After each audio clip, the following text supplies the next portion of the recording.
Hello good people and welcome back. Now, I'd like to show you guys what happens when you play timidly against a legend himself, Bobby Fischer. And no, I don't mean playing haphazard half calculations, but simply giving up the initiative in a position that requires aggressive urgency. Let's have a look at this position. Bobby plays his white here and he plays queen to e3, just prying and poking through the position there, or threatening to at least, and putting the queen in the third rank. Opponent plays b6, a timid move. Now Bobby takes, bishop takes on f6, giving up the bishop pair, and the opponent captures with what appears to be the wrong piece. In this position, what did Bobby play?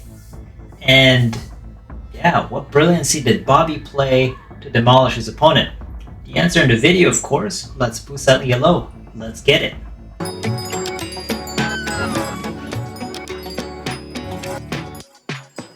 Round 1. Fight! So this game took place in 1967. White is played by Robert James Fischer and black by Jovan Sofrevski. This was played in the former Yugoslavia in Skopje, round 17 of some tournament. In any case, if you find this content helpful and somewhat tolerable, please leave a like and sub. You have my gratitude. Let's get started. White starts with e4, c5 by the opponent, and did I say he was about to play timidly? He plays the ceiling defense, so let's see. Knight to f3, d6, d4, c takes d, knight takes d4, knight to f6 attacking, knight to c3 defending, knight to c6, and bishop to c4. This is the Sozin attack, the Sicilian. Fischer's one of his top tier openings through e4, e6, bishop to b3, just tucking the bishop there, bishop to e7, bishop to e3, castle king, queen to e2, making the opponent guess, where is Fischer castling? The opponent plays queen to a5, castle long by Fischer. Knight takes, bishop takes on d4, now I have bishop to d7, idea is probably here, idea is probably there, and here Fischer just sidesteps, avoiding open file cannons right there. And here the opponent plays the somewhat questionable rook a to d8. Question mark, question mark. This is an open file, and yeah, that is definitely a questionable move. What about rook f to c8? Or pushes here? The opponent doesn't do that. So, yeah. Black is already one move behind, and somehow doesn't seize the open file. So, queen to e3. Just supporting, but also ideas of a stronger dark square diagonal. b6 by the opponent. Again, quite timid.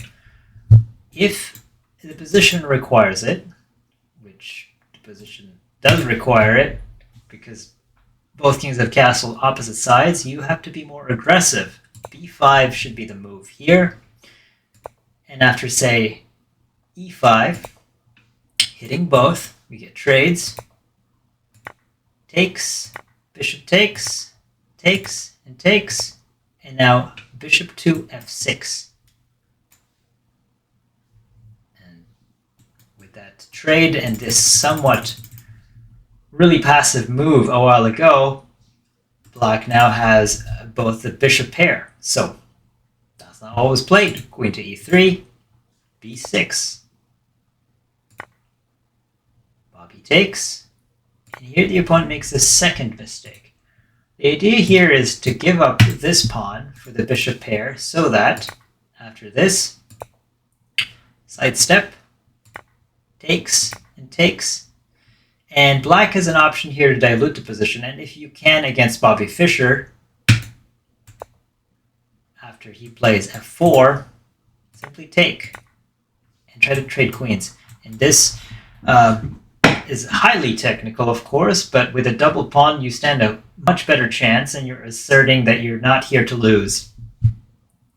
But with a conservative move like g takes on f6, the idea becomes you weaken your king side, and look at how you overload that bishop. Overloaded because there's no open diagonals to allow it to breathe and do its work. So here, Fischer uncorks something absolutely ridiculous. If you want to guess, I'll make a countdown. But the idea here is, in 3, 2, 1, he sacrifices the knight on d5. So if you take, you have rook to d5.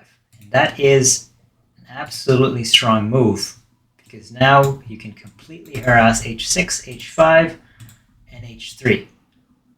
And the proper move actually here is to just sack your queen, otherwise you lose. Say you avoid, and now you have rook to h5. Ideas here, ideas there. You put your queen in a square, but it's still not relevant. It's just on the other side of the board. So queen to g3, and after that it's mate in 6. You actually can't stop, you can't do anything. You can't do nothing, it's over. So the opponent likely senses the urgency of now the position that was made passive by passive moves, and he doesn't take, of course. You don't have to take it, just support. But Fischer takes, and now takes, threatening to double here. Queen to d4, eyeing this, and then eyeing f6 as well. And after this position, the opponent resigned. The opponent resigned because, well, he or he's had enough. With queen to f6 and a passive bishop, white is positionally won, and sample lines would have been, say, rook to d7, simply takes and takes.